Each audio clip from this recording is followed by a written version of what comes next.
साल 2025 से लेकर साल 2026 के बीच धरती हिलेगी और लोगों को बाढ़ जैसी प्राकृतिक आपदा का सामना करना पड़ेगा और इस भीषण भूकंप से विनाश यानी महाप्रलय की शुरुआत हो सकती है।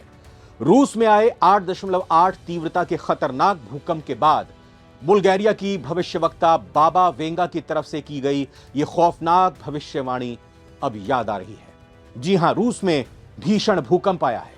यह सबसे खतरनाक है, जिसकी तीव्रता रिक्टर पैमाने पर 8.8 तक बताई जा रही है। रूस के कैमचटका प्रायद्वीप में बुधवार सुबह सुबह जबरदस्त भूकंप आया, जिसकी तीव्रता रिक्टर स्केल पर 8.8 मापी गई। यह भूकंप इतना शक्तिशाली था कि लोगों में काफी डर का माहौल है। सोशल मीडिया पर कई सारे वीडियो सामने आ रहे हैं जिसमें पूरी की पूरी इमारत और बिल्डिंग हिलती हुई नजर आ रही है। यह भूकंप इतना खतरनाक और शक्तिशाली था कि इससे समुद्र में बड़ी बड़ी ऊंची ऊंची लहरें उठने लगी और सुनामी का खतरा बढ़ गया है। स्थिति इतनी खराब हो गई है कि 60 देशों में सुनामी का खतरा मंडरा रहा है। इस भूकंप के बाद जापान, न्यूजीलैंड, अमेरिका और हवाई जैसे देशों में प्रशांत महासागर के तटीय इलाकों में सुनामी का अलर्ट जारी किया गया है। लोगों को वहां से हटाया जा रहा है, सेफली उनको सुरक्षित जगहों पर पहुंचाया जा रहा है। समुद्र में 13 फीट ऊंची लहरें उठती देखी गई, जिससे लोगों को तुरंत सुरक्षित स्थानों पर पहुंचाया गया है। रूस के अधिकारियों ने पुष्टि की है कि कुछ इमारतों को नुकसान पहुंचा है और हालात पर लगातार नजर रखी जा रही है। 60 देश 60 कंट्रीज जिन पर अब सुनामी का खतरा है। भूकंप का असर कई देशों तक इस दौरान महसूस किया गया है। जापान, चिली, न्यूजीलैंड, हवाई और इक्वाडोर जैसे देशों में सुनामी की लहरें 3 मीटर से ज्यादा ऊंची हो सकती हैं। वहीं चिली, पेरू, समोआ, सोलोमन द्वीप, French Polynesia, Guam, Kiribati, Midway और बाकी द्वीपों में 1 से 3 मीटर तक की ऊंची लहरें उठने की संभावनाएं जताई गई हैं। रूस में आए इस शक्तिशाली भूकंप के बाद भारत में भी लोगों की चिंता बढ़ने लगी है। कहीं इसका असर हिंद महासागर या भारतीय तटों पर तो नहीं पड़ेगा। हालांकि भारतीय सुनामी चेतावनी सलाहकार सेवा ने इन आशंकाओं को पूरी तरह से खारिज कर दिया है। पृथ्वी विज्ञान मंत्रालय के अंतर्गत आने वाले विभागों ने यह स्पष्ट किया है कि भारत या हिंद महासागर क्षेत्र में सुनामी का कोई खतरा नहीं है, जिसके बाद लोगों ने फिलहाल राहत की सांस ली है। भारत सरकार की वैज्ञानिक एजेंसियों ने स्थिति पर नजर बनाए रखी है और कहा है कि घबराने की कोई जरूरत नहीं है। भारत के तटीय इलाकों में सभी निगरानी सिस्टम सक्रिय हैं और किसी भी आपात स्थिति से निपटने के लिए वो पूरी तरह से तैयार है। आपको बता दें, जो रूस में भूकंप आया है साल 1952 के बाद रूस में दर्ज किया गया सबसे शक्तिशाली भूकंप बताया जा रहा है। इसकी वजह से न केवल रूस बल्कि आसपास के, जैसा हमने पहले ही बताया, कि 60 से ज्यादा देशों पर सुनामी का खतरा मंडरा रहा है। 1952 में 4 नवंबर की वो तारीख थी जब 9.0 तीव्रता का भूकंप आया था, जिससे भारी नुकसान हुआ था। अब ऐसे में आपके मन में कई सारे सवाल आ रहे होंगे। भूकंप आने की सबसे बड़ी वजह क्या होती है? रिक्टर स्केल क्या है जिस पर भूकंप मापे जाते हैं? भारत में अब तक का सबसे भीषण भूकंप कब और कहां आया? ये त्रिदेव क्या होते हैं जो भूकंप को विनाशकारी बना देते हैं?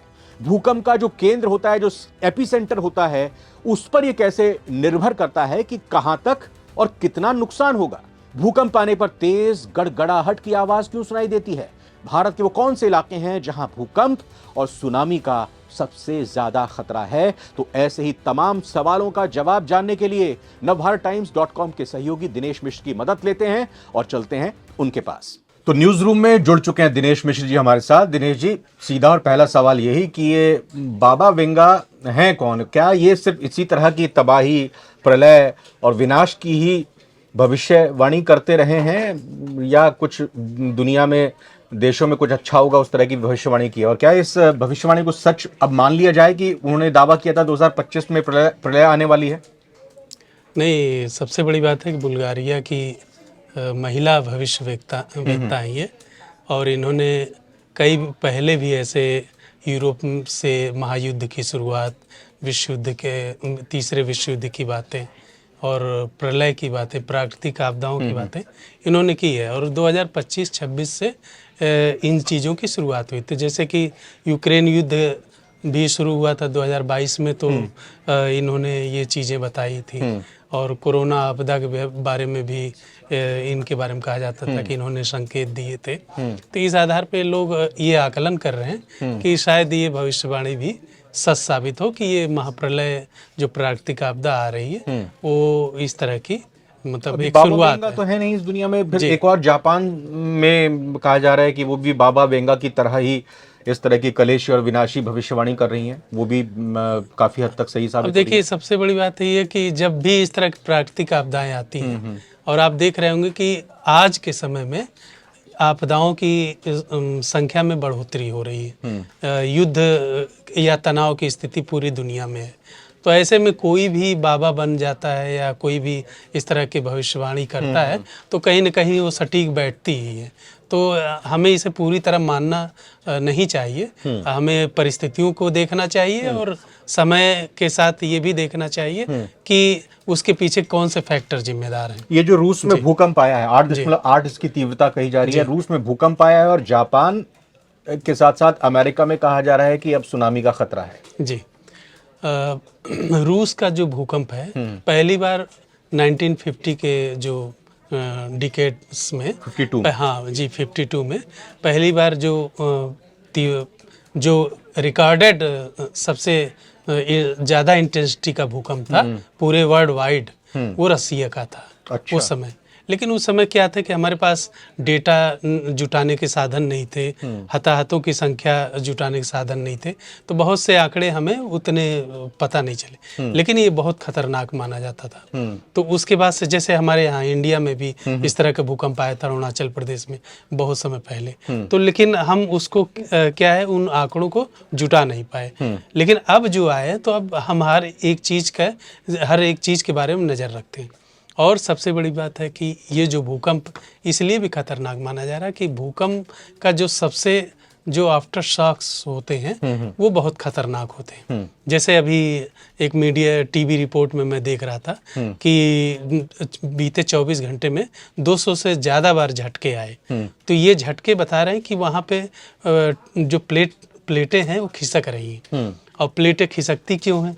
खिसकती इसलिए कि जो धरती के अंदर जो एनर्जी है वो एनर्जी कहीं ना कहीं निकलने के लिए अपना रास्ता ढूंढती है। मतलब वही आप बताना चाह रहे हैं कि भूकंप आते कैसे हैं और क्यों हैं? जी जी। तो निकलने के लिए रास्ता ढूंढती है। तो कई बार क्या होता है प्लेटें जो है एक साथ आगे की ओर बढ़ती है और कई बार क्या होता है एक दूसरे के ऊपर ओवरलैप कर जाती, चढ़ जाती। तो उसी से क्या होता है कि धरती डगमगाती है। तो ये जो भूकंप आ रहा है ये ऐसा पहले भी रूस में हुआ था, ऐसा जापान में भी हुआ था। आपने जब सुनामी आई थी देखा था 2004 में, फिर 2011 में। और इस तरह के जो भूकंप आते या भुज का जो भूकंप था जो कि हमारे यहाँ सबसे खतरनाक जोन में माना जाता, 5 जोन में माना जाता है। तो इस तरह के जो भूकंप आते हैं तो वो कहीं न कहीं वो एनर्जी अंदर से धरती की निकल रही होती है। तो वो एनर्जी निकलने के लिए वो जगह ढूंढती है और फिर वो प्लेटें खिसकती और भूकंप आ जाते हैं। तो उनका जो घर्षण होता है, जी, जो आपस में टकराव होता है, उसी से आवाज आती है, बहुत हाँ जोर की बिल्कुल आवाज उसी आती से है। आवाज़ आती है और बहुत भयावह आवाज। बहुत भयावह आवाज़ होती है। आपने बचपन में देखा होगा किसी तालाब में आपने पत्थर फेंका है क्या? हाँ बिल्कुल, तरंगे आती हैं उसमें। जब आप पत्थर फेंकते हैं हाँ। तो आप देखते होंगे उस जहाँ पत्थर आपने फेंका हाँ। उसके चारों इर्द गिर्द गोल गोल सा स्ट्रक्चर ऐसे लहरें वेव्स जो है हाँ। वो दूर तक फैलती चली जाती जी। हैं। वहाँ उस सेंटर पॉइंट से वो लहरें निकलती हैं और दूर तक वो फैलती हैं। हाँ, हाँ। तो ये जो धरती के अंदर जो वेव्स होती हैं हाँ। वो 3 तरह की वेव्स होती हैं, प्राइमरी, सेकेंडरी और एक सरफेस वेव। सबसे खतरनाक प्राइमरी वेव्स होती हैं। वो इसी तरह की वेव्स होती है जैसे तालाब में आप पत्थर फेंकते हैं। अच्छा। वो क्या होता है एक के बाद एक के बाद एक के बाद एक लहरें आती जाती हैं, वो वेव्स आती जाती हैं और उनमें इतना कम टाइम होता है कि वो संभलने का मौका नहीं मिलता है। तो उसमें क्या होता है कि इमारतें गिर जाती हैं, कोई भी स्ट्रक्चर है वो जमींदोज हो जाता है। ये अगर ज़्यादा देर तक इनका बनी रह जाए तो ये मतलब प्रलय के संकेत हैं। जो सेंटर पॉइंट है, एपिसेंटर है, उसके आसपास के इलाके जो रेडियस में नजदीक आ रहे हैं वहां पर ज्यादा असर पड़ेगा। हाँ। जैसे जैसे दूर ये एपिसेंटर से जाएंगी वो भूकंप का असर और उसकी तीव्रता कम होती जाएगी। और सबसे बड़ी बात है कि उसकी गहराई कितनी है, जो एपिसेंटर है उसकी गहराई कितनी, इस पर वो कैसे? हाँ, जैसे मतलब अगर मान लीजिए हल्के ऊपर ही है, गहराई कम है, तो जाहिर सी बात है जो अंदर जो पानी के अंदर जो वेव्स पैदा हो रही तो वो हल्की होंगी। लेकिन अगर ज्यादा गहराई में है तो वो वेव्स क्या करती है, सुनामी पैदा करती है। अच्छा।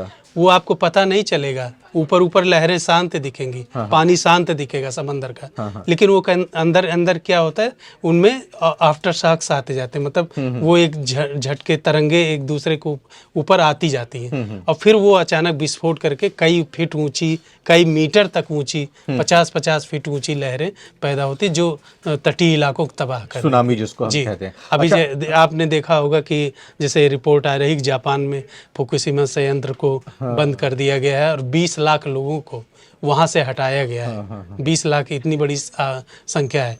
अब उन्होंने पिछले उससे सबक लिया है, तो ये लहरें कभी भी अगले 24 घंटे में भयावह हो सकती है। 60 देशों में अलर्ट बताया जा रहा है अभी, जैसे मैंने वीडियो की शुरुआत में भी बताया। भारत पर भी क्या इसका कुछ असर पड़ सकता है? अलर्ट रहने की जरूरत है, क्योंकि वैसे जो अलग अलग डिपार्टमेंट्स हैं इंडिया के, उनकी तरफ से तो कहा गया है कि भारत को खतरा नहीं है, सेफ है पूरी तरह से। और भारत की वो कौन कौन से इलाके, कौन कौन से राज्य हैं जहां पर भूकंप और सुनामी ज्यादा आने की आशंकाएं हैं? देखिए, अब इसमें एक बात मैं ये जोड़ना चाहूँगा कि जितनी भी हमारी एजेंसियों ने कहा है कि मतलब भारत पे खतरा नहीं है, ऐसी बात नहीं, तो वो ठीक बात है, क्योंकि भारत की दूरी ज़्यादा है। लेकिन यही बात अगर हम 2004 में करें, उस समय भी किसी ने ऐसी उम्मीद नहीं की थी। क्यों?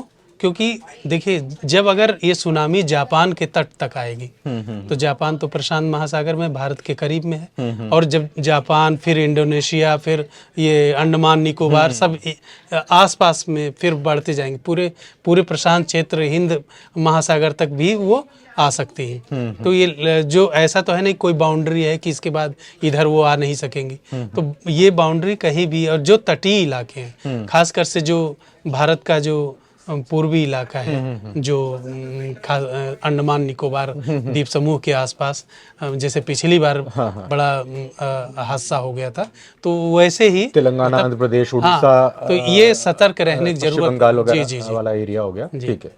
अच्छा, एक सवाल और है, ये रिक्टर स्केल पर तीव्रता डैश डैश मापी गई, क्या पैमाना होता है भूकंप को मापने का, और क्या ये पूरी तरह से परफेक्ट होता है, एक्यूरेट होता है?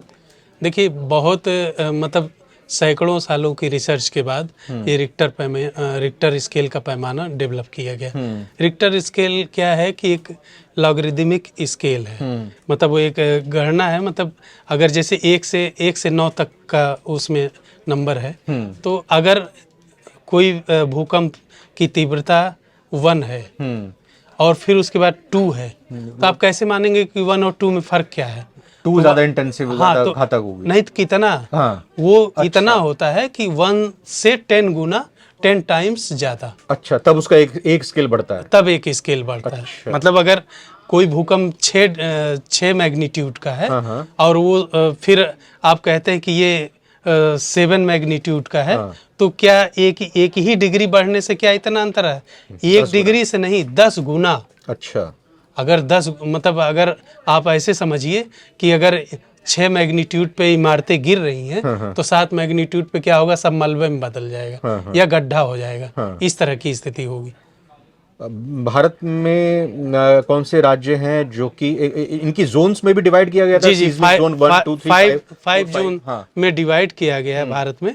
तो अब जैसे आप देखिए कि जो जोन 1 में है, जैसे पश्चिमी मध्य प्रदेश है, महाराष्ट्र है, आंध्र, कर्नाटक, उड़ीसा, यहाँ पर भूकंप के खतरे कम हैं। और जोन 2 में तमिलनाडु, राजस्थान, मध्य प्रदेश का कुछ हिस्सा है, पश्चिम बंगाल, हरियाणा का भी हिस्सा है। जोन 3 में इसी तरह बिहार, बंगाल, पंजाब, महाराष्ट्र के कुछ जिले। जोन 4 में मुंबई, दिल्ली जैसे महानगर हैं। यानी ये घातक है ये। जी। अच्छा, जम्मू कश्मीर, दिल्ली, मुंबई, उत्तराखंड, यूपी के कुछ पहाड़ी और बिहार नेपाल सीमा के पास के इलाके। अभी आपने देखा था बिहार नेपाल में सीमा के पास भूकंप आया था पिछले कुछ सालों में। जोन 5 में सबसे खतरनाक है, इसमें गुजरात का कच्छ इलाका हो गया, उत्तराखंड का एक हिस्सा है, और पूर्वोत्तर के कुछ इलाके हैं। जी दिनेश जी, बहुत बहुत धन्यवाद। मैं फिलहाल करना चाहूँगा कि आपने इतनी महत्वपूर्ण जानकारी इतने कम समय में हमारे व्यूअर्स तक पहुँचाई है कि आखिर इस भूकंप के क्या कारण होते हैं, भूकंप को लेकर तमाम जो बातें हैं, जो धारणाएं हैं, उनकी भी जानकारी दी और अपडेट भी दी अभी जिस तरीके से रूस में ये भूकंप आया है और उसके बाद अलर्ट जापान से लेकर अमेरिका में जारी किया गया है। इस वीडियो में हम यही कोशिश कर रहे थे कि आपको न सिर्फ ये जानकारी मिल सके कि ये भूकंप जो आया है इसकी क्या अपडेट है, साथ ही साथ इस भूकंप से जुड़ी हुई सारी बातें भी, सुनामी से जुड़ी सारी बातें भी आप तक पहुँचें, आपके ज्ञान में थोड़ी वृद्धि हो, यही हमारी कोशिश थी। एक बार फिर से बहुत बहुत धन्यवाद दिनेश जी शुक्रिया। आपका, और हमारे व्यूअर्स का भी बहुत बहुत शुक्रिया इस वीडियो में हमारे साथ बने रहने के लिए। नमस्कार।